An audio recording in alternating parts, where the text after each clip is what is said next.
بسم اللہ الرحمن الرحیم۔ السلام علیکم۔ قرآن مجید کو 28-29 دن میں مکمل کرنے کا جو سلسلہ میں نے شروع کیا ہے، جس کی امید ہے کہ پہلی کلپ آپ نے جو تمہیدی گفتگو پر مبنی تھی وہ آپ نے سن لی ہوگی۔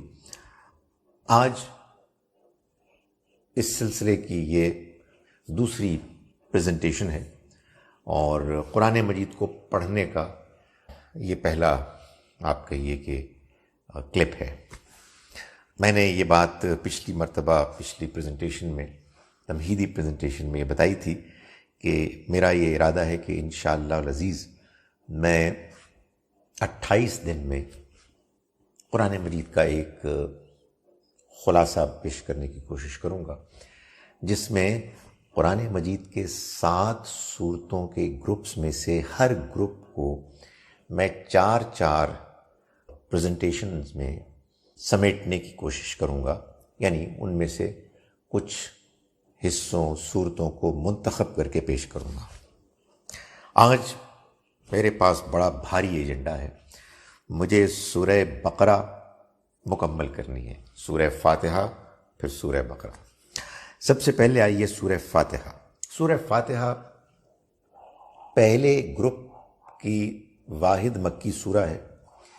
یہ پہلے گروپ کی بھی تمہید ہے اور پورے قرآن مجید کی بھی تمہید ہے، یعنی اس سورہ مبارکہ سے اللہ تعالیٰ نے آغاز کر کے اس بات کو بیان فرمایا ہے کہ ایک تو یہ کہ انسان کو اپنی صحیح فطرت میں ویسا ہی ہونا چاہیے جیسا کہ سورہ فاتحہ میں اللہ تعالیٰ نے دعا کے ذریعے سے یہ بتایا ہے کہ یہ اصل میں ان لوگوں کی دعا ہے، ہوتی ہے، ہونی چاہیے جو سلیم الفطرت، اچھے پاکیزہ لوگ ہیں۔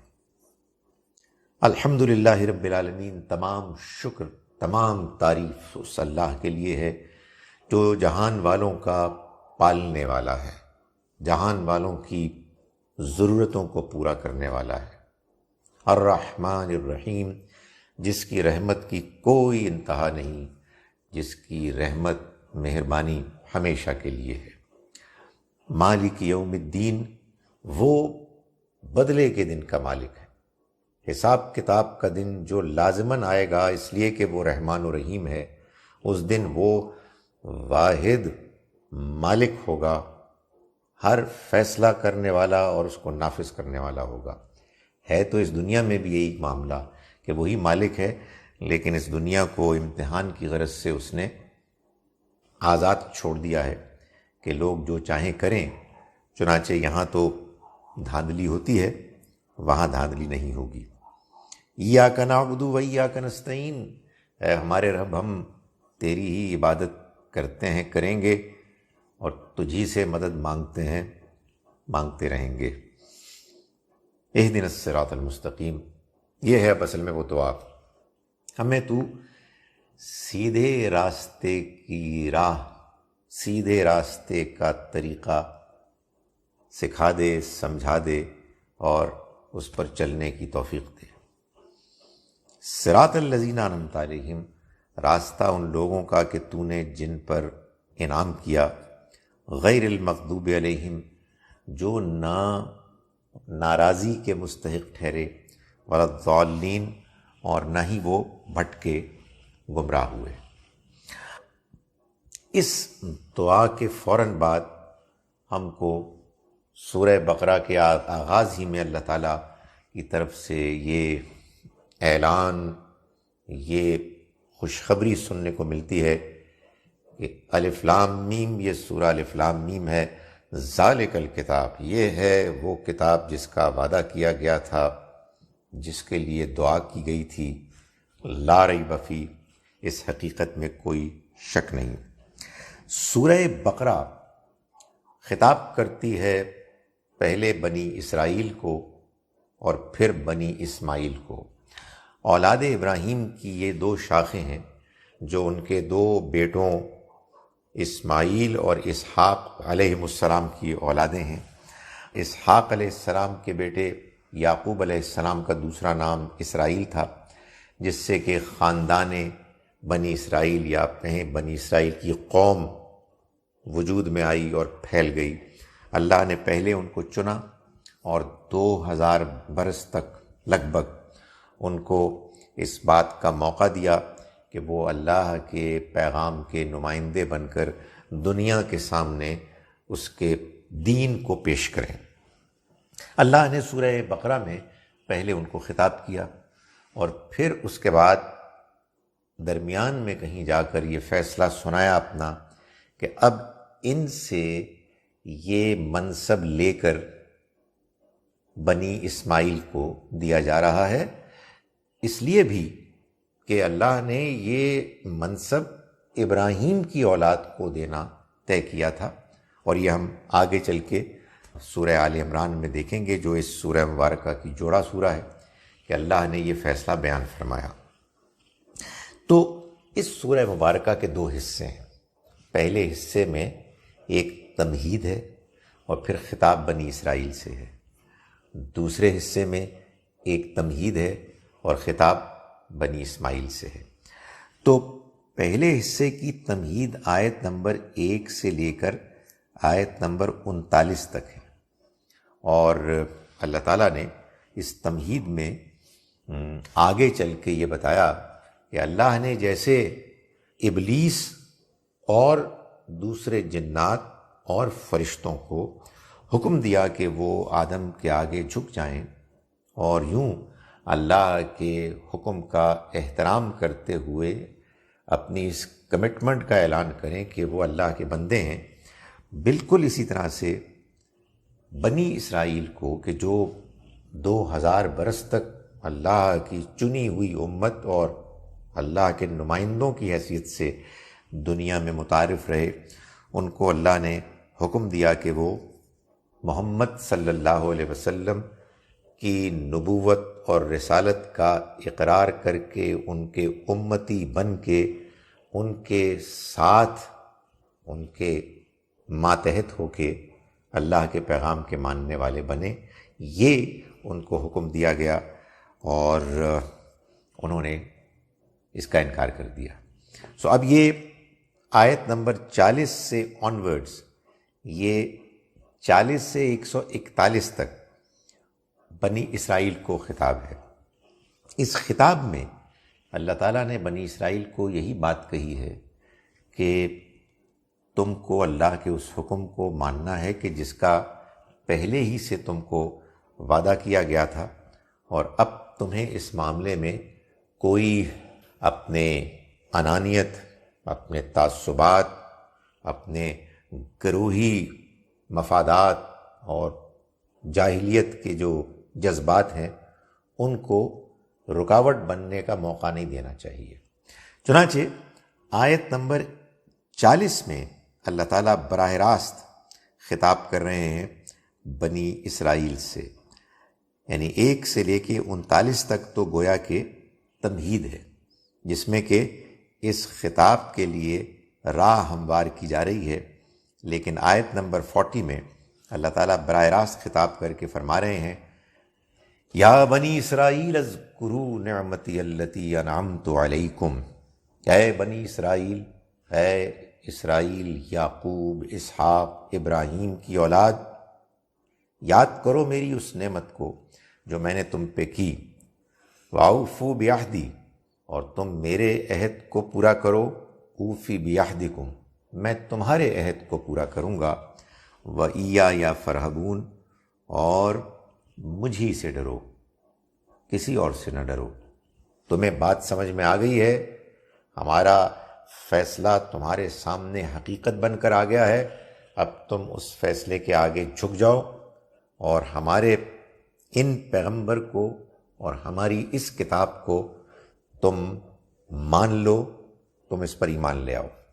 فرمایا کہ وَآمِنُوا بِمَا أَنزَلْتُ مُصَدِّقًا لِمَا مَعَكُمْ، اور ایمان لاؤ اس پر کہ جو میں نے نازل کی تصدیق کرتی ہوئی اس کی کہ جو تمہارے پاس ہے، جو تمہارے پاس پہلے سے کتاب موجود ہے اس میں جو پیشن گوئیاں ہیں یہ اس کی تصدیق کر رہی ہے کتاب۔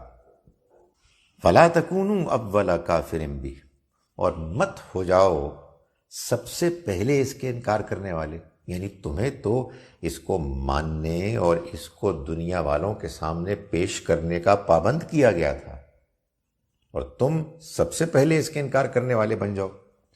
ولا تشتروا بآیاتی ثمنا قلیلا، اور تم میری آیات کو تھوڑی قیمت کے بدلے میں مت بیچو، یعنی دنیا کی خاطر، دنیا کی جو تمہیں چودراہٹ ملی ہوئی ہے، ایک مذہبی لیڈرشپ کا تمہیں رول ملا ہوا ہے، تم اس کو کمپرومائز کرنے کے لیے تیار نہیں ہو میری آیات کے مقابلے میں۔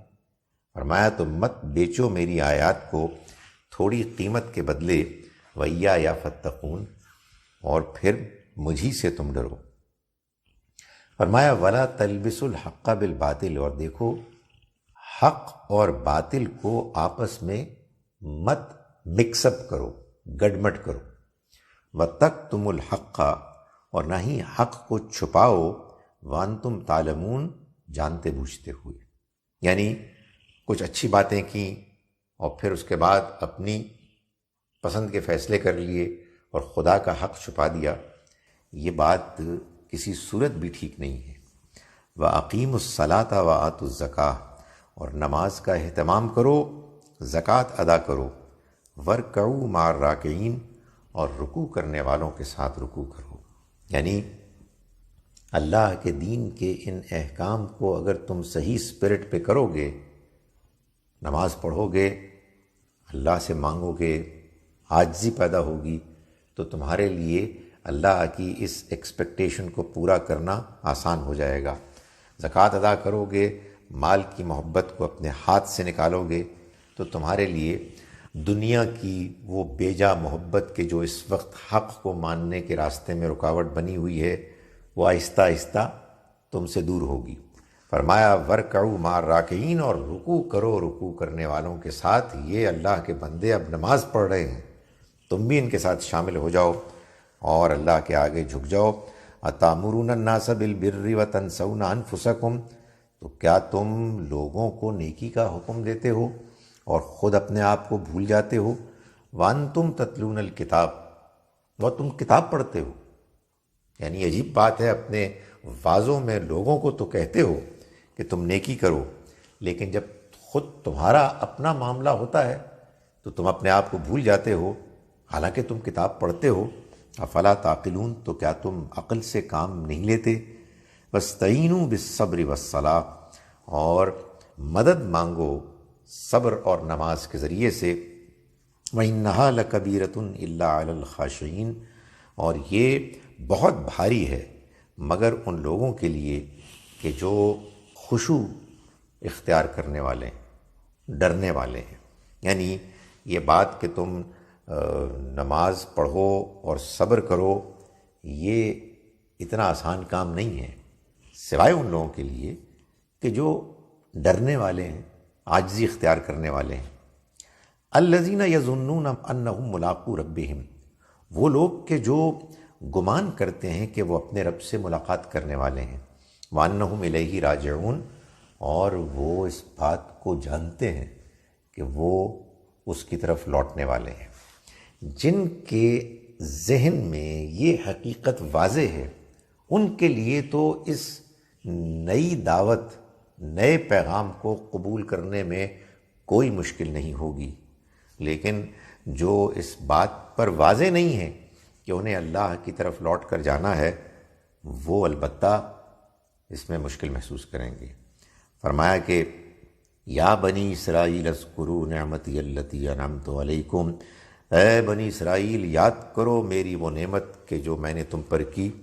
وانی فضلتکم علی العالمین، اور میں نے تم کو تمام جہان والوں پر فضیلت دی، یعنی یہ میں نے تم پر فضل کیا تھا، اب میرا یہ نیا حکم آیا ہے، اس حکم کے آگے بھی جھکو، اس کو بھی تسلیم کرو۔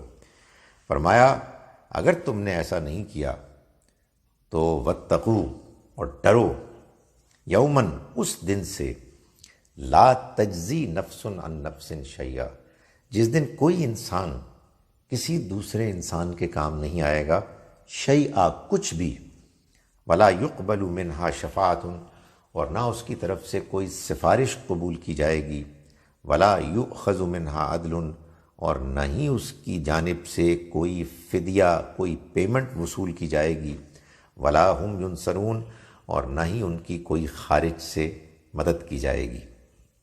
یہ سب بیان کرنے کے بعد اللہ تعالیٰ نے پھر ایک سلسلہ شروع کیا یہاں بیان کا، جس میں یہ بات بتائی بنی اسرائیل کو کہ دیکھو، تمہاری تاریخ یہ بتاتی ہے کہ اللہ نے تمہاری قدم قدم پر مدد کی، تم پر احسانات کیے، اور یہ احسانات تم پر اس لیے کیے تاکہ تم اللہ کے حکم کو ماننے والے بنو۔ چنانچہ فرمایا کہ وَإِذْ نَجَّيْنَاكُمْ مِنْ آلِ فِرْعَوْنَ، یاد کرو کہ جب ہم نے تم کو نجات دی فرعون والوں سے، یسومونکم سوء العذاب، وہ تم کو برے عذاب کا مزہ چکھاتے تھے۔ وہ کیا تھا؟ یذبحون ابناءکم، وہ تمہارے بیٹوں کو ذبح کرتے تھے، ویستحیون نساءکم، اور تمہاری عورتوں کو زندہ رکھتے تھے، وفی ذالکم بلاء من ربکم عظیم، اور اس میں تمہارے لیے تمہارے رب کی طرف سے بڑی آزمائش تھی، بڑی مشکل تھی۔ وَإِذْ فَرَقْنَا بِكُمُ الْبَحْرَ، اور اس وقت کو بھی یاد کرو جب ہم نے تمہارے لیے سمندر کو پھاڑ دیا، فَأَنْجَيْنَاكُمْ، پھر ہم نے تم کو نجات دی، وَأَغْرَقْنَا آلَ فِرْعَوْنَ، اور فرعون والوں کو، فرعون کی آل کو ہم نے غرق کر دیا، وَأَنْتُمْ تَنْظُرُونَ، اور تم دیکھ رہے تھے۔ اس کے بعد واقعات بتائے کیسے اللہ تعالیٰ نے مختلف موقعوں پر بنی اسرائیل کی مدد کی۔ یہ سب کچھ بیان کرنے کے بعد اللہ تعالیٰ نے ذرا آگے جا کے ان کو یہ بتایا کہ دیکھو، اللہ کے ہاں کسی کے یہودی ہونے سے اس کو نجات نہیں ملے گی۔ اصل چیز انسان کا یہودی ہونا یا نصرانی ہونا یا مسلمان ہونا یا سابئی ہونا نہیں ہے، اصل چیز انسان کا مخلص ہونا ہے، اللہ اور آخرت کو صحیح طریقے سے ماننا ہے۔ چنانچہ یہ بات بیان کی سورہ بقرہ میں، ذرا آگے جا کے آیت نمبر 62 میں، 62 میں فرمایا کہ ان الذین آمنوا، یہ جان لو اچھی طرح سے کہ وہ لوگ کہ جو ایمان لائے، یعنی یہ مسلمان، والذین ہادو، اور وہ کہ جو یہودی ہوئے، والنصارا، اور نصرانی، والصابئین، اور صابئی، من آمن باللہ والیوم الآخر وعمل صالحا، جو اللہ پر اور آخرت پر ایمان لایا اور اس نے اچھے عمل کیے، فلہم اجرہم عند ربہم، تو ان کے لیے ان کا اجر ہوگا ان کے رب کے ہاں، ولا خوف علیہم ولا ہم یحزنون، اور نہ ہی ان کو کوئی خوف ہوگا، اندیشہ ہوگا مستقبل کا، اور نہ ہی وہ غمگین ہوں گے ماضی کے واقعات کی وجہ سے، یعنی وہ جنت میں جائیں گے۔ اللہ تعالیٰ نے جنت کا نقشہ کھینچا ہے تو یہ بتایا ہے کہ جنت وہ جگہ ہے جہاں نہ انسان کو کوئی ماضی کا غم رہ جائے گا اور نہ ہی کوئی مستقبل کا اس کو خوف ہوگا، اندیشہ ہوگا۔ اس میں اللہ تعالیٰ نے بتا دیا کہ اصل چیز یہ نہیں ہے کہ کوئی یہودی ہے یا نصرانی ہے یا کوئی مسلمان ہے یا سابئی ہے، اصل چیز اخلاص ہے، اللہ پر ایمان، آخرت پر ایمان اور نیک عمل۔ ظاہر ہے اگر کوئی شخص اللہ اور آخرت کو صحیح طرح سے مانتا ہے اور اس کے سامنے اللہ کے کسی بھی پیغمبر کی دعوت ٹھیک طرح سے پہنچ جاتی ہے تو وہ لازماً اللہ کی پر ایمان اور آخرت پہ ایمان کے نتیجے میں اس دعوت کو قبول کرے گا۔ اس کا کوئی امکان نہیں کہ وہ اس کو مسترد کرے۔ چنانچہ یہاں اسی وجہ سے نبوت رسالت کا ذکر نہیں کیا کہ وہ تو آپ سے آپ واضح ہے۔ اصل چیز یہ ہے کہ انسان اللہ کو مانے ٹھیک طرح سے، آخرت کو مانے ٹھیک طرح سے۔ اگر وہ اللہ اور آخرت کو ٹھیک طرح سے مانتا ہے تو پھر اس کے لیے کسی بھی پیغمبر برحق کی دعوت کو قبول کرنا کہ جب وہ دعوت اس کے سامنے واضح طریقے سے، کنونسنگ طریقے سے آ جائے، اس کے لیے کوئی مشکل نہیں ہوگی۔ یہ بات بیان کرنے کے بعد پھر اللہ تعالیٰ نے اور بنی اسرائیل کے واقعات بیان کیے اور یہ بتایا کہ کس کس طرح سے اللہ نے قدم قدم پر ان کی مدد کی اور کس کس طرح سے انہوں نے اپنی تاریخ کے مختلف ادوار میں اللہ کی طرف سے آئے ہوئے پیغامات کو نظر انداز کیا۔ اللہ نے ان کو سزائیں دیں اور اس کے باوجود ان میں سے بہت سے لوگوں نے اپنی اصلاح نہیں کی۔ چنانچہ اللہ تعالیٰ نے انہی بنی اسرائیلیوں میں سے، یہودیوں میں سے بعض لوگوں کا یہ قول بھی نقل کیا کہ وَقَالُوا لَن تَمَسَّنَا النَّارُ، یہ آیت نمبر 80 ہے، 80 and 81، اور انہوں نے کہا کہ ہمیں ہرگز آگ نہیں چھوئے گی الا ایاما معدودہ، سوائے چند دنوں کے۔ وہی بات جو مسلمان بھی کرتے ہیں، یہی بات یہودی بھی کرتے ہیں، کیا کرتے تھے پہلے بھی، کہ ہمیں آگ نہیں چھوئے گی، ہم تو بخشائے چہیتے ہیں خدا کے، سوائے چند دنوں کے لیے۔ قل، اللہ تعالیٰ نے فرمایا ان سے پوچھو، اتخذتم عند اللہ عہدا، کیا تم اللہ سے کوئی عہد کر چکے ہو؟ فلن یخلف اللہ عہدہ، کہ پھر اللہ اپنے کیے ہوئے عہد کی خلاف ورزی نہیں کرے گا۔ ام تقولون علی اللہ ما لا تعلمون، یا تم اللہ کے بارے میں وہ بات کہہ رہے ہو جو تم نہیں جانتے، تم اپنی طرف سے ایک بات بول رہے ہو جس کے لیے تمہارے پاس کوئی سند، کوئی ثبوت نہیں ہے۔ فرمایا بلا، اصل میں بات کیا ہے، اصل حقیقت کیا ہے؟ من کسب سیئۃ، جس نے کوئی برائی کی، وَأَحَاطَتْ بِهِ خَطِیَّتُهُ، اور اس کی برائی نے اس کو گھیر لیا، فَأُولَٰئِکَ أَصْحَابُ النَّارِ، تو وہ آگ والے ہوں گے، اور 2-4 دن کے لیے نہیں، ہم فیہا خالدون، اس میں ہمیشہ رہیں گے۔ یعنی اصل چیز انسان کا کردار ہے، اصل چیز انسان کی کمٹمنٹ ہے۔ تم نے یہ کیسے اپنے اوپر اتنی بڑی غلط فہمی کو غالب ہونے دیا کہ ہم چونکہ یہودی ہیں اس لیے ہم اللہ کے چہیتے ہیں، اور جو کچھ بھی کریں ہم کامیاب ہیں، ناکام بھی ہوں گے تو چند دنوں کے لیے جہنم میں جائیں گے اور پھر وہاں سے نکل کے واپس آ جائیں گے۔ اللہ تعالیٰ نے فرمایا کہ نہیں، ایسا نہیں ہوگا۔ جو کوئی بھی برائی کرے گا، کوئی انسان بھی، خدا کو انسانوں کے معاملے میں کوئی فرق کرنا ہے؟ خدا تو عدل کرنے والا ہے۔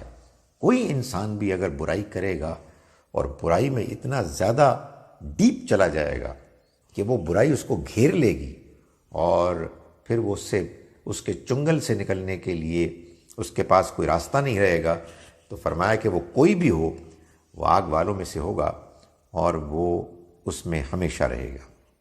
ان باتوں کو بیان کیا اور بنی اسرائیل کے تاریخ کے اور واقعات بھی بیان کیے۔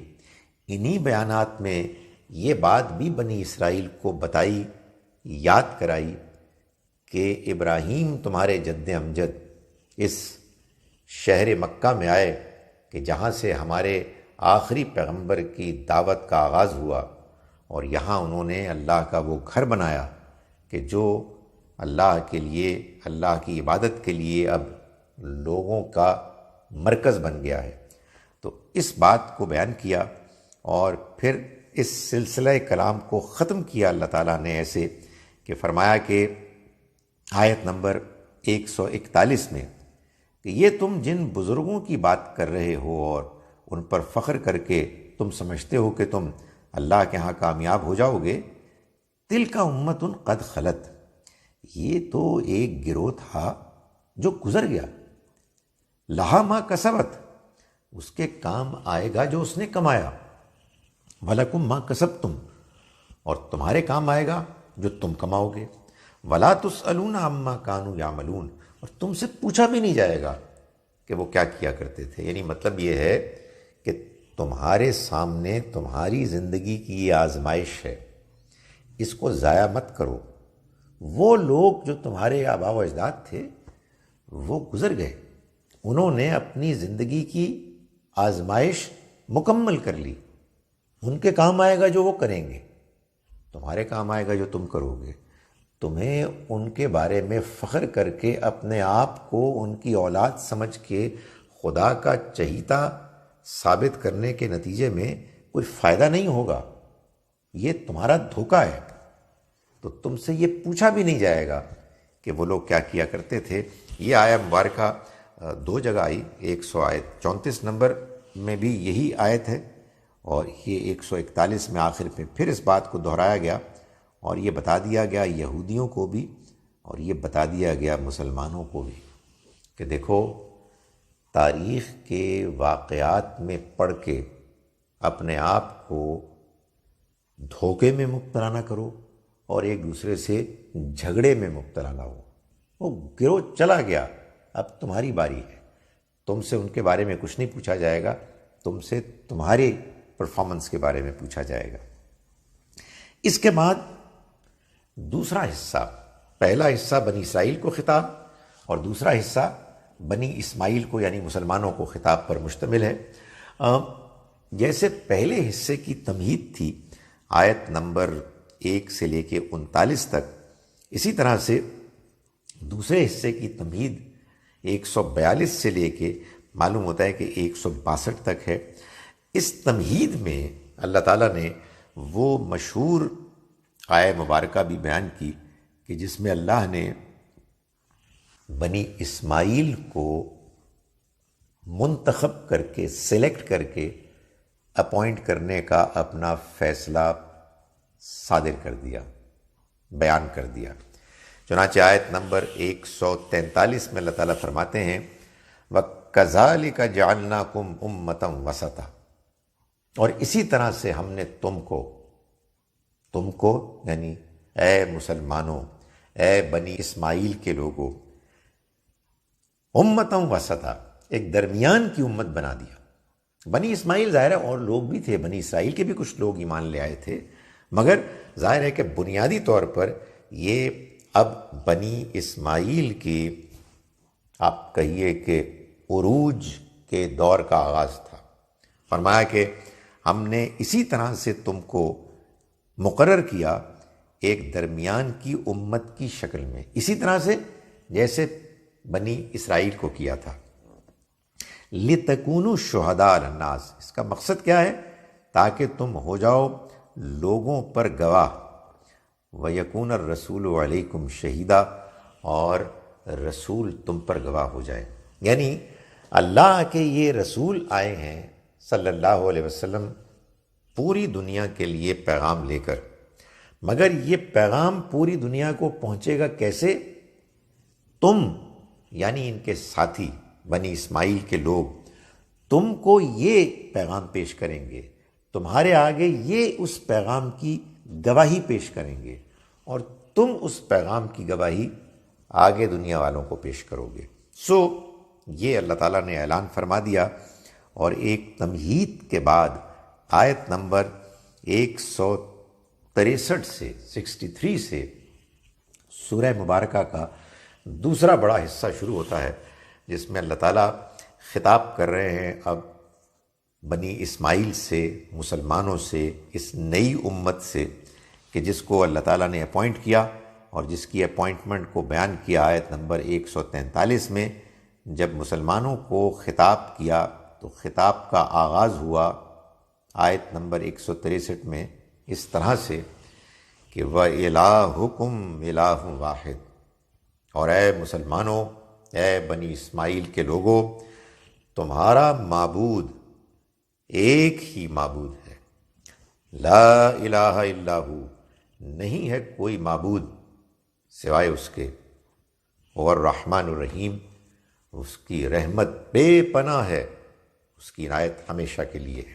گویا کہ یہ مسلمانوں کو پہلے قدم پر ہی بتا دیا کہ تمہارے اس پیغام کا اصل آغاز، سب سے بڑا حکم توحید، ایک اللہ کو ماننا، اسی کی وحدانیت کو ماننا، اسی کی عبادت کرنا، اور اس کے علاوہ کسی اور کو شریک نہ ٹھہرانا. یہ جان لو کہ بہت رحم کرنے والا ہے، اس کی رحمت ہمیشہ کے لیے ہے۔ ان فی خلق السماوات والارض، اب یہ جو اللہ کے معبود واحد ہونے کو بیان کیا بالکل ابتدا میں، اب گویا کہ اس کی گواہی پیش کی جا رہی ہے۔ ان فی خلق السماوات والارض واختلاف اللیل والنہار، یقیناً آسمانوں اور زمین کی تخلیق میں اور رات اور دن کے ایک دوسرے کے آگے پیچھے آنے جانے میں، والفلک التی تجری فی البحر، اور اس کشتی میں کہ جو سمندر میں بہتی ہے، بما ینفع الناس، اس سامان کو لے کر جو انسانوں کے کام آنے والا ہے۔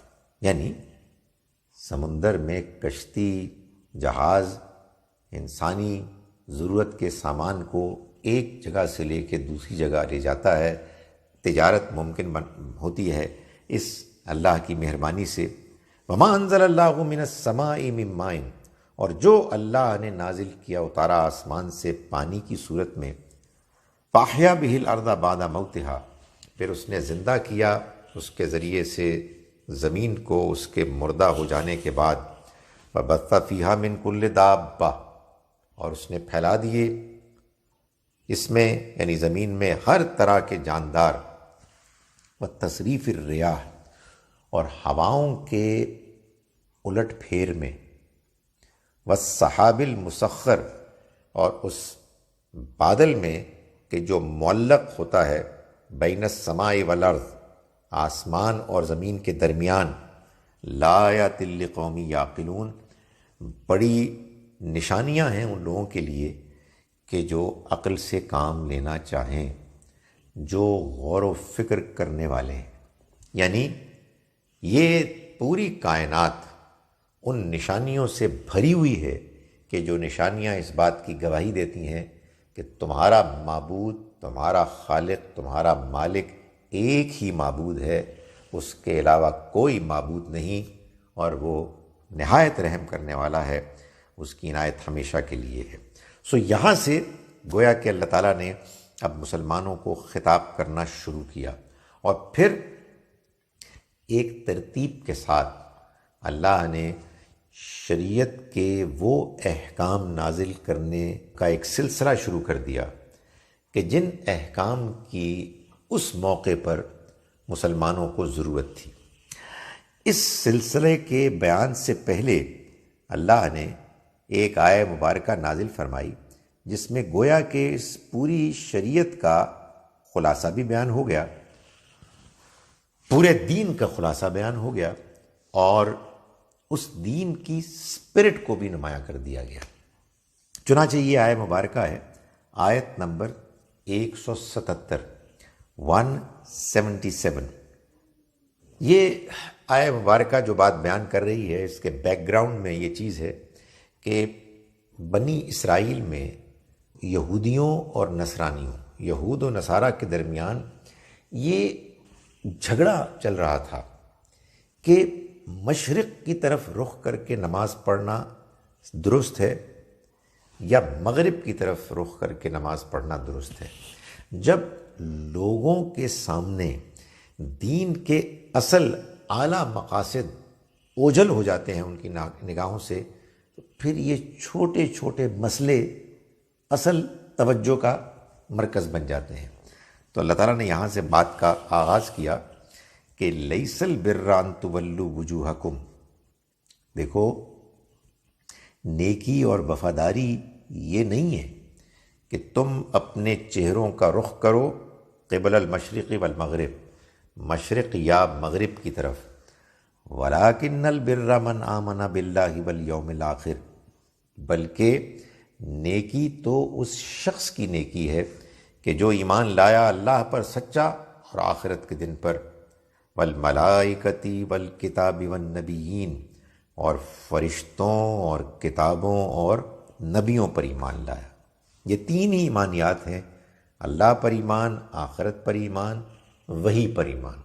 وحی پر ایمان اصل میں فرشتوں، کتاب اور نبیوں پر ایمان ہے۔ وآت المال علی حبہ، اور اس نے مال دیا اس سے محبت کے باوجود، خود اپنے لیے ضرورت رکھنے کے باوجود ان کو دیا، ذوی القربى والیتامى والمساکین وابن السبیل والسائلین وفی الرقاب، رشتہ داروں کو، یتیموں کو، مسکینوں کو، مسافروں کو، سوال کرنے والوں کو، اور گردنیں چھڑانے کے لیے۔ وَأَقَامَ الصَّلَاةَ وَآتَى الزَّكَاةَ، اور اس نے نماز کا اہتمام کیا اور زکوٰۃ دی۔ یہ دونوں تو گویا کہ اس کے مسلمان ہونے کے لیے شرائط ہے۔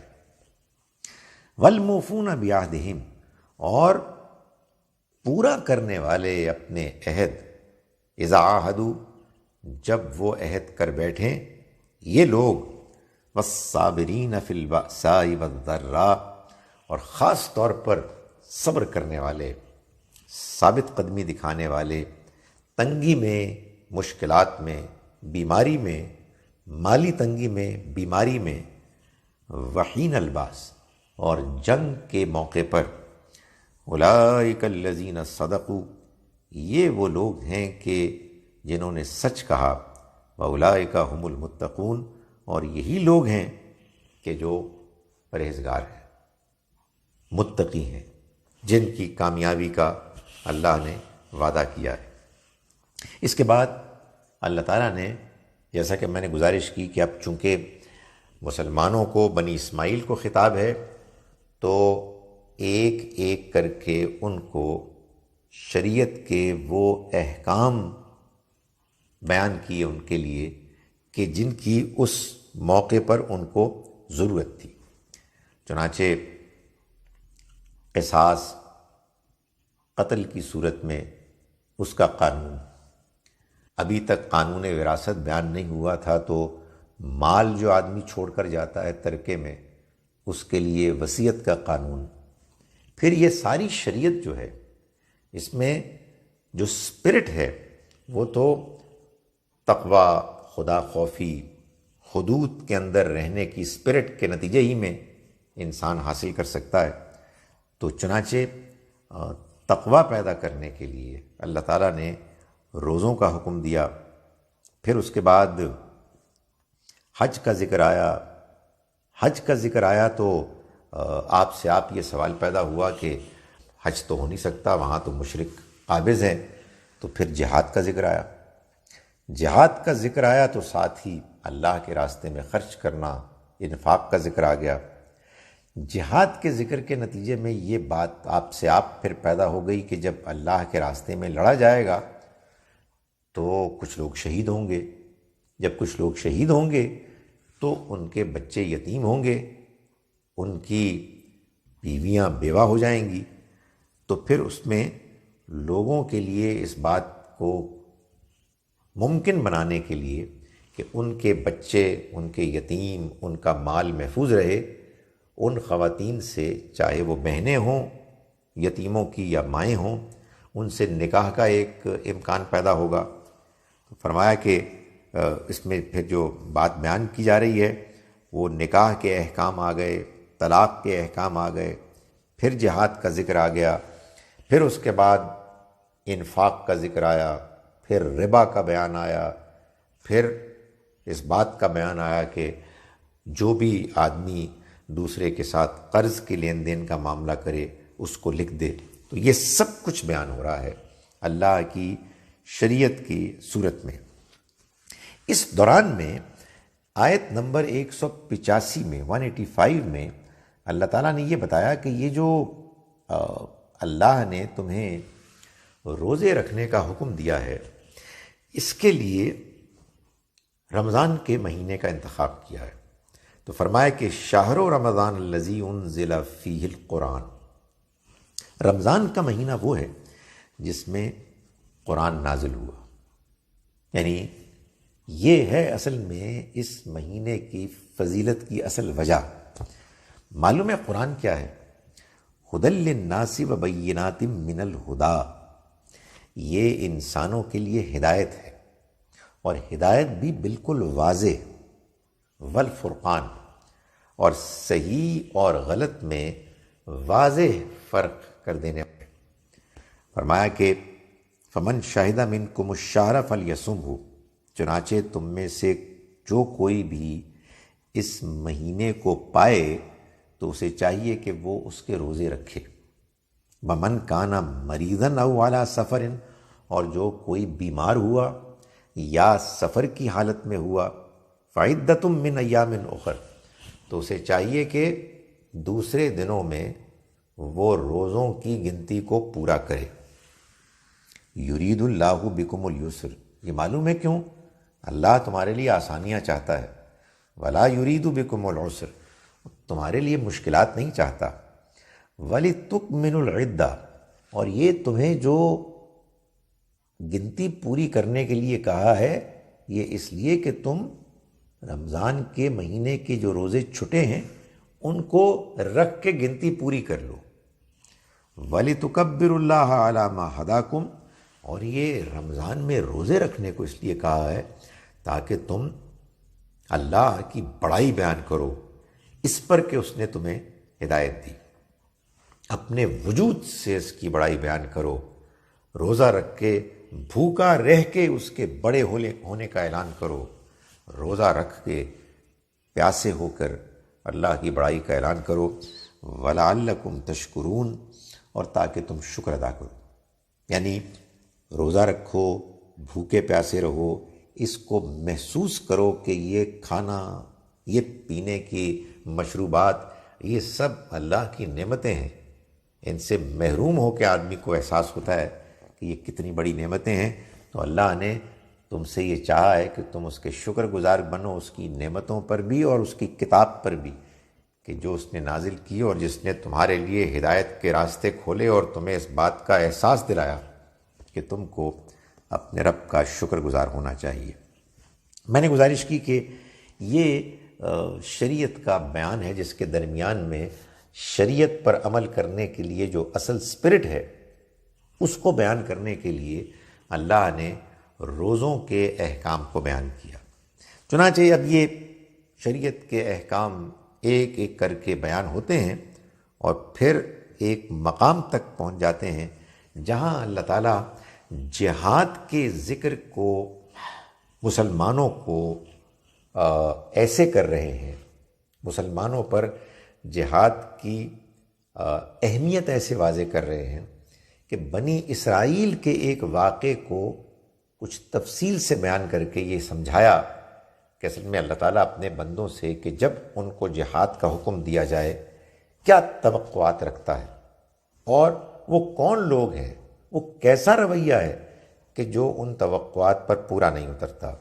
چنانچہ اللہ تعالیٰ نے طالوت اور جالوت کی اس جنگ کا ذکر کیا کہ جس میں طالوت اور اس کا لشکر کامیاب ہو گیا اور داؤد علیہ السلام نے جالوت جیسے ایک بڑے جابر بادشاہ کو میدان جنگ میں ڈھیر کر دیا، قتل کر دیا۔ اور یہ بتایا اللہ تعالیٰ نے کہ دیکھو یہ واقعہ جو میں نے تمہیں بتایا ہے، تمہیں تو نہیں معلوم تھا نا، یہ ہم نے اے پیغمبر آپ کو واقعہ اس کی تفصیل کے ساتھ، اس کی حکمت کے ساتھ بتایا ہے، اور آپ یقیناً رسولوں میں سے ہیں۔ یعنی یہ ممکن نہیں تھا آپ کے لیے کہ آپ خود سے یہ واقعہ بیان کرتے اتنی وضاحت کے ساتھ۔ بائبل میں یہ واقعہ ہے، مگر بائبل کے واقعے میں کچھ چیزیں کامن ہونے کے باوجود اس واقعے میں جس طرح سے اللہ تعالیٰ نے قرآن مجید میں اس کو بیان فرمایا ہے وہ اس بیان سے زیادہ صحیح اور قرین قیاس ممکن لگتا ہے کہ ایسا ہی ہوا ہوگا۔ آپ صلی اللہ علیہ وسلم تو اس بات سے بالکل واقف نہیں تھے، تو قرآن نے کہا کہ اس کی وجہ کیا ہے؟ اس کی وجہ یہ ہے کہ اِنَّكَ لَمِنَ الْمُرْسَلِينَ، یقیناً آپ رسولوں میں سے ہیں۔ جب یہ بات بیان کی تو اس کے بعد یہ بیان بھی آ گیا کہ جب اللہ کے رسول صلی اللہ علیہ وسلم تشریف لے آئے تو پھر یہ کیا وجہ ہوئی کہ بنی اسرائیل نے آپ کو ماننے سے انکار کر دیا۔ اس کو اللہ تعالیٰ نے بیان فرمایا آیت نمبر 253 میں، 253، کہ یہ مسئلہ، یہ حادثہ کیسے ہوا۔ فرمایا تلک الرسل فضلنا بعضهم علی بعض، یہ جو رسول ہیں جو آئے اس دنیا میں وقتاً فوقتاً، ان کے معاملے میں ہوا یہ کہ ہم نے ان میں سے بعضوں کو بعضوں پر فضیلت دی۔ بھائی منہم من کلم اللہ، ان میں سے وہ بھی تھے جن سے اللہ نے کلام کیا، جیسے موسیٰ علیہ السلام، ورفع بعضهم درجات، اور ہم نے بعض کو درجات میں، بعض دوسروں پر بعض معاملات میں بلند کیا۔ یعنی ہر رسول کا اپنا ایک رول تھا، ہر رسول کی اپنی حیثیت تھی، اپنے اپنے زمانے تھے، تو اللہ نے زمانوں کا لحاظ رکھتے ہوئے، مقامی ضرورتوں کو پیش نظر رکھتے ہوئے مختلف رسولوں کو ایسی فضیلت کی چیزیں، باتیں دیں کہ جو دوسروں کے مقابلے میں ان کے پاس زیادہ نمایاں تھیں۔ تو فرمایا کہ یہ ہم نے فضیلت دی بعضوں کو بعضوں پر، ان میں وہ بھی تھے کہ جن سے اللہ نے کلام کیا، اور رفع بعضهم درجات، اور اس نے بعضوں کو درجات میں بلندی دی۔ وآتینا عیسی ابن مریم البینات، اور ہم نے عیسیٰ مریم کے بیٹے کو واضح نشانیاں اور معجزات دیے۔ وَأَيَّدْنَاهُ بِرُوحِ الْقُدُسِ، اور ہم نے ان کو روح القدس جبرائیل علیہ السلام سے ان کی مدد کی۔ وَلَوْ شَاءَ اللَّهُ مَا اقْتَتَلَ الَّذِينَ مِن بَعْدِهِمْ، اور اگر اللہ چاہتا تو یہ نہ لڑتے ان کے بعد، من بعد ما جاءتهم البینات، اس کے باوجود کہ ان کے پاس واضح نشانیاں آ گئیں، یعنی ہمارے اس کلام کی، ہمارے پیغمبر کی۔ وَلَٰكِنِ اخْتَلَفُوا، مگر انہوں نے اختلاف کیا۔ فَمِنْهُم مَّنْ آمَنَ وَمِنْهُم مَّن كَفَرَ، ان میں سے وہ بھی ہیں کہ جو ایمان لائے، ان میں سے وہ بھی ہیں کہ جنہوں نے کفر کیا۔ وَلَوْ شَاءَ اللَّهُ، اور اگر اللہ چاہتا، مَا اقْتَتَلُوا، تو یہ آپس میں نہ لڑتے۔ وَلَٰكِنَّ اللَّهَ يَفْعَلُ مَا يُرِيدُ، مگر اللہ کرتا ہے جو چاہتا ہے۔ مطلب اس نے پچھلے رسولوں میں بعضوں کو بعضوں پر بعض معاملات میں فضیلت دی، جس کے نتیجے میں ان کے ماننے والوں نے ان کے معاملے میں اتنا مبالغہ، ایگزیجریشن کرنا شروع کر دیا کہ اس کے بعد ان کے لیے کسی بعد میں آنے والے کو ماننا ممکن نہیں رہا۔ اور جب وہ تشریف لائے، انہوں نے دعوت دی، تو انہوں نے ان سے لڑنا شروع کر دیا۔ یہ ہو جاتا ہے، اللہ چاہتا تو ایسا نہ ہوتا، مگر اللہ نے انسانوں کو امتحان میں ڈالا اور ان کو آزاد چھوڑ دیا۔ لوگوں نے اپنی آزادی کا غلط استعمال کیا، اور مذہبی لوگوں نے اپنے مذہبی گروہ، اپنی ان شخصیات، ان بزرگوں کی شخصیات کے بارے میں کہ جو اللہ کی طرف سے آئے تھے، ایگزیجریشن کرنا شروع کر دیا۔ اس کے نتیجے میں ان کے آگے وہ پردہ حائل ہو گیا، جس کے بعد میں آنے والے کسی پیغمبر کو ماننے کی توفیق سے وہ محروم ہو گئے۔ چنانچہ اگلی آیت 254 میں اللہ تعالیٰ فرما رہے ہیں گویا کہ اے مسلمانوں، یا ایھا الذین آمنوا، ان کو چھوڑ دو، ان کو ان کے حال پہ چھوڑو۔ انفقوا مما رزقناکم، تم کو ہم نے کہا ہے کہ تم اللہ کے راستے میں نکلو، اس کی راہ میں خرچ کرو اس میں سے کہ جو ہم نے تم کو رزق دیا۔ من قبل ان یأتی یوم، اس سے پہلے کہ وہ دن آ جائے، لا بیع فیہ ولا خلۃ ولا شفاع، جس دن نہ کوئی خرید و فروخت کام آئے گی، نہ کوئی دوستی، نہ کوئی سفارش۔ والکافرون هم الظالمون، اور یہ کافر، یہ جان بوجھ کر انکار کرنے والے، یہی ظلم کرنے والے ہیں، یعنی اپنے اوپر، اپنی جانوں پر ظلم کرنے والے ہیں۔ یہ اب ایمان لانے کے لیے تیار نہیں، انہوں نے اس اللہ کا پیغام مسترد کر دیا، ان بنی اسرائیلیوں نے، کہ جو اللہ لا الہ الا ہو، اس کے سوا کوئی معبود نہیں، الحی القیوم، وہ زندہ ہے، سب کو قائم رکھنے والا ہے۔ لا تأخذہ سنۃ ولا نوم، اسے نہ تو نیند آتی ہے اور نہ اونگ۔ لہ ما فی السماوات و ما فی الارض، اسی کا ہے جو کچھ بھی آسمانوں میں ہے اور جو کچھ زمین میں، من ذا الذی یشفع عندہ الا باذنہ، کون ہے کہ جو اس کے آگے سفارش کر سکے سوائے اس کی اپنے اجازت اور مرضی سے، یعلم ما بین ایدیہم وما خلفہم، کوئی اسے کیا بتا سکتا ہے کسی کے بارے میں، وہ تو جانتا ہے جو کچھ بھی ان کے آگے اور جو ان کے پیچھے ہے۔ ولا یحیطون بشیء من علمہ الا بما شاء، اور وہ اس کے علم میں سے کچھ بھی نہیں حاصل کر سکتے الا بما شاء، سوائے اس کے کہ جو اس نے چاہا۔ وسع کرسیہ السماوات والارض، یہ چھوٹی چھوٹی اپنے بادشاہتوں پر اور جو بھی ان کو چودراہٹ ملی ہے اس پر اتراتے ہیں، آسمانوں اور زمین کی کرسی اسی کی ہے، اس کی کرسی پھیل گئی ہے، وسیع ہو گئی آسمانوں اور زمین پر، یعنی سارا اقتدار اس کا ہے۔ ولا یعودہ حفظہما، اور ان آسمانوں اور زمین کی حفاظت اس کو نہیں تھکاتی۔ وہو العلی العظیم، اور وہ بلند ہے، زبردست ہے۔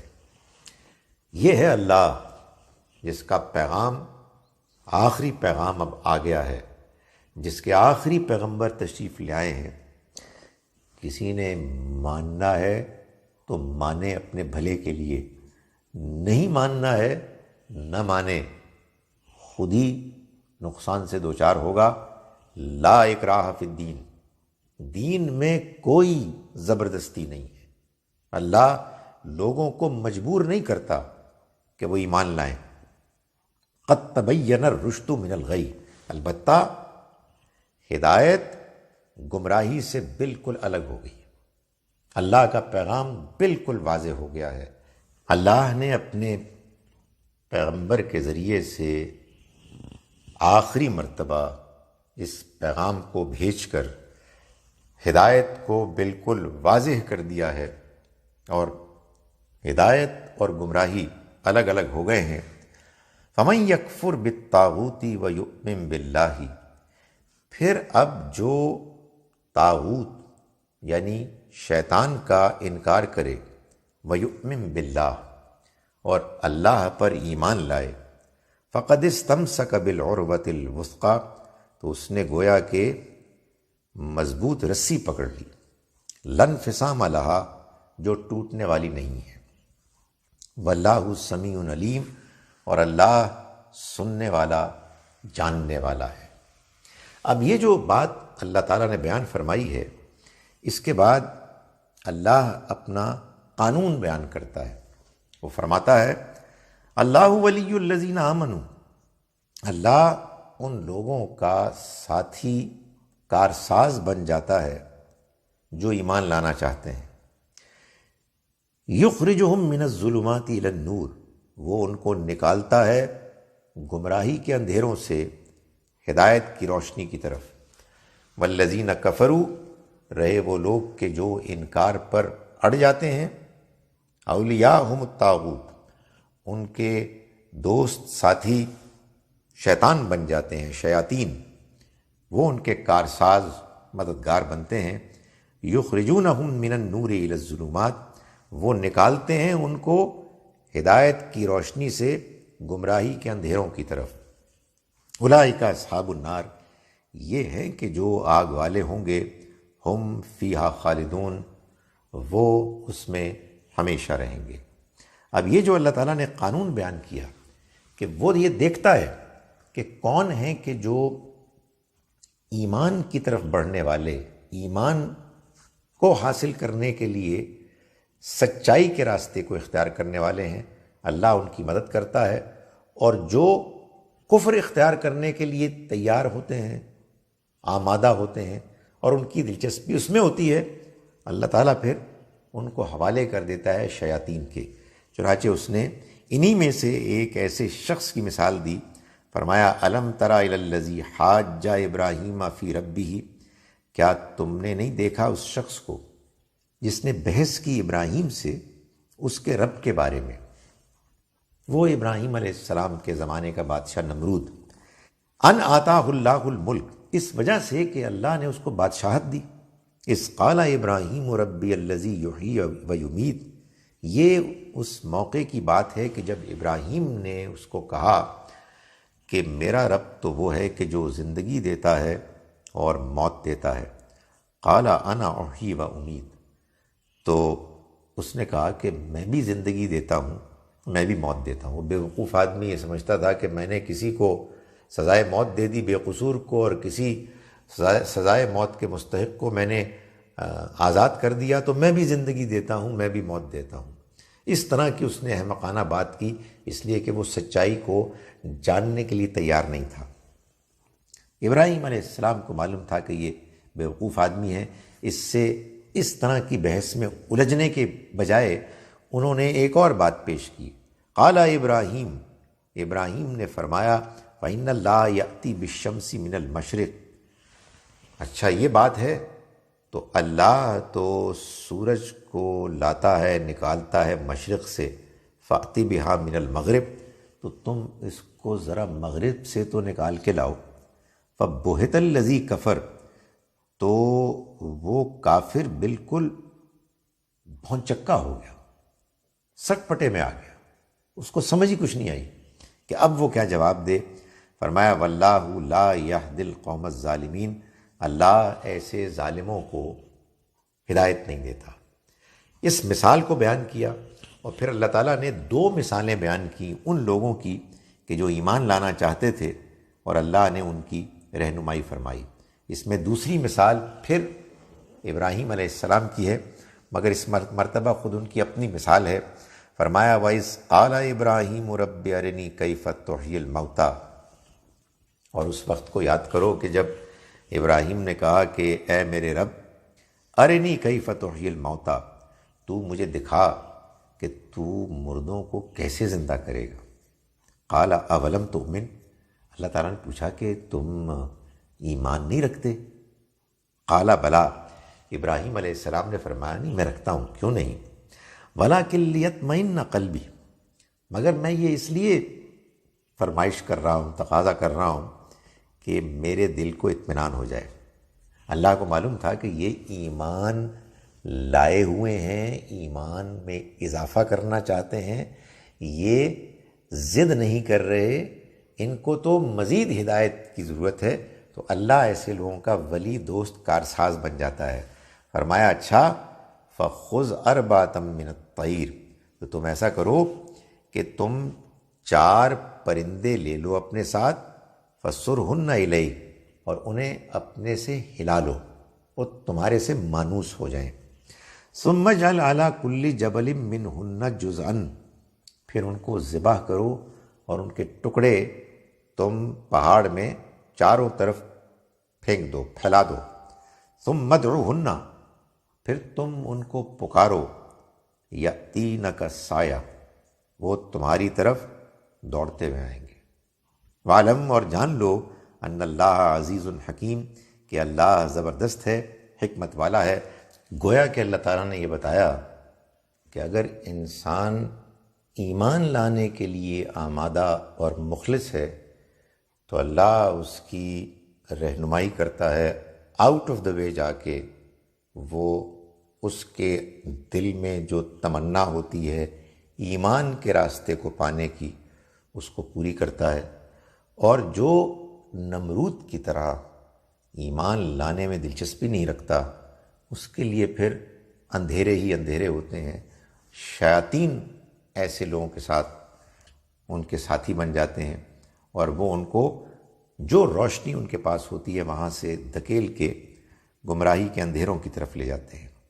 اس سورہ مبارکہ کے بالکل اختتام میں یہاں اس کے بعد اللہ تعالیٰ نے انفاق اور پھر سود کی حرمت اور پھر قرض کی دستاویز کو لکھنے کا بیان کیا، اور بالکل آخر میں آیت نمبر 284 سے اللہ تعالیٰ نے یہ بات بیان فرمائی اختتام میں، للہ ما فی السماوات و ما فی الارض، اللہ ہی کا ہے جو کچھ بھی آسمانوں میں ہے اور جو کچھ زمین میں۔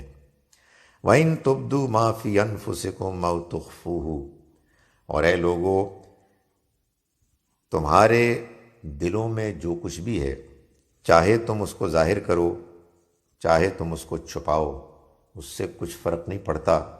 یحاسبکم بہ اللہ، اللہ اس کو تمہارے محاسبے کے لیے لے آئے گا، تمہاری جواب دہی کے لیے پیش کر دے گا اس کے ساتھ۔ پھر فیغفر لمن یشاء، وہ معاف کرے گا جس کو چاہے گا، ویعذب من یشاء، اور عذاب دے گا جس کو چاہے گا۔ یہ بھی خدا کے ہاں میرٹ کی بنیاد پر ہوگا، کیونکہ اللہ سب کچھ جانتا ہے۔ واللہ علی کل شیء قدیر، اور اللہ ہر چیز پر قدرت رکھنے والا ہے۔ آمن الرسول بما انزل الیہ من ربہ والمؤمنون، ایمان لائے رسول اس پر کہ جو اترا ان کی طرف، ان کے رب کی طرف سے، اور اہل ایمان بھی، صحابہ کرام بھی۔ کل، سبھی، آمن باللہ وملائکتہ وکتبہ ورسلہ، ایمان لائے اللہ پر اور اس کے فرشتوں پر اور اس کی کتابوں پر اور اس کے رسولوں پر۔ لا نفرق بین احد من رسلہ، ان کا کہنا یہ ہے کہ ہم اس کے رسولوں میں سے کسی ایک کے بارے میں بھی کوئی تفریق نہیں کرتے، کسی کو کسی سے بہتر قرار نہیں دیتے۔ وقالوا، اور انہوں نے کہا، سمعنا واطعنا، ہم نے سنا اور ہم نے اطاعت کی۔ غفرانک، ہم تجھ سے معافی مانگتے ہیں ربنا، اے ہمارے رب، وإلیک المصیر، اور ہم تیری ہی طرف لوٹنے والے ہیں۔ بالکل آخر میں اللہ تعالیٰ نے اس دعا پر اس کو ختم کیا، لا یکلف اللہ نفسا الا وسعها، اللہ کسی انسان کو اس کی وسعت، کیپیسٹی سے زیادہ جواب دہ نہیں ٹھہرائے گا۔ لہا ما کسبت وعلیہا ما اکتسبت، اس کے کام آئے گا جو اس نے کمایا، اور اس کو ذمہ دار ٹھہرایا جائے گا، اس پر وبال پڑے گا اس کا کہ جو اس نے خود کیا۔ ربنا لا تؤاخذنا، اے ہمارے رب تو نہ ہمارا مواخذہ کیجیو، ہمیں اکاؤنٹیبل کیجیو، ان نسینا او اخطانا، اگر ہم سے بھول ہو گئی یا ہم سے خطا ہو گئی۔ ربنا ولا تحمل علینا اسرا، اور اے ہمارے رب تو نہ ڈالیو ہم پر ایسا بوجھ، کما حملتہ علی الذین من قبلنا، جیسا کہ تو نے ڈالا ان پر کہ جو ہم سے پہلے ہو گزرے۔ ربنا ولا تحملنا، اور اے ہمارے رب تو نہ ہم پر بوجھ ڈالیو، ما لا طاقت لنا بھی، ایسا کہ جس کو اٹھانے کی ہم میں طاقت سکت نہیں۔ واعف عنا، اور تو ہمیں درگزر کر، واغفر لنا، اور ہمیں معاف فرما، وارحمنا، اور ہم پر رحم فرما، انت مولانا، تو ہمارا مولا ہے، پروردگار ہے، فانصرنا علی القوم الکافرین، تو ہمیں کافروں کے مقابلے میں ہماری مدد فرما۔ اس عظیم دعا پر یہ عظیم سورہ مبارکہ مکمل ہوتی ہے۔ اقول قولی ھذا واستغفر اللہ لی ولکم۔